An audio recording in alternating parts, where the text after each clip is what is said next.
According to the ancient Greek and Roman philosophers, killing yourself is done right when not dying means you have to jeopardize your character and your free will. Now, I'm by no means saying that you should kill yourself, but is there a philosophical conclusion that we can reach where suicide might be a viable answer? I mean, the ancient philosophers thought so. Look at this. Socrates and Seneca were forced to commit suicide and did so instead of just fleeing the city. Zeno, Cleanthes, and Socrates all starved themselves to death. Lucretius killed himself after he was driven to insanity after he drank a quote-unquote love potion. You see what I mean? The ancients never categorized it as suicide. Instead, it was known as a reasonable departure from life. The ancient Stoics said that reasonable departure can be valid based off of 3 reasons. 1, sacrificing yourself for your friends and your family. 2, killing yourself while you're enduring a painful or unnatural or chronic illness that you may not see the better of, that makes living virtuously or living well or living good nearly impossible. And 3, to preserve your character. The first one is pretty self-explanatory, right? Enacting bravery, enacting courage, and protecting the ones that you love, the ones that you deem important, is a valid departure. The second one is also kind of self-explanatory, right? If we're faced with an unrecoverable disease or illness or events, right? The ancients used to say torture as an example.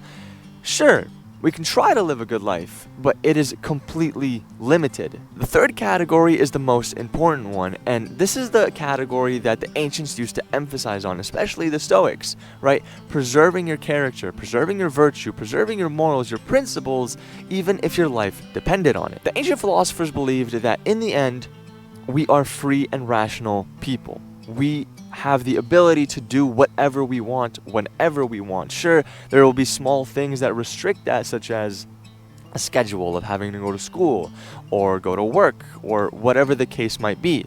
But those don't really jeopardize our morals and our principles, right? We have the ability to act virtuous. We have the ability to act well during those times. But there will be some events, some circumstances where we genuinely might not be able to act well, and it genuinely might completely jeopardize our character. For example, Seneca used to use the example of extreme slavery or tyranny, right? If a tyrant is forcing you to do something completely against your will that you know is shameless or completely goes against what you stand for, a valid and reasonable departure is appropriate at that time. At the end of the day, see what's in your control. The wise individual can withstand any torture, any illness, any poverty, whatever the case might be. But if the conditions and circumstances are so bad to the degree where living virtuously or living well is nearly impossible, or living simply means that you have to jeopardize your character, your morals, your principles, and whatever you stand for, then according to the ancient Greek and Roman philosophers and the ancient Stoics as well, then suicide might be a viable option. Keyword option, it is not a definitive solution. It's not to escape the pain, however, but to persist through principle.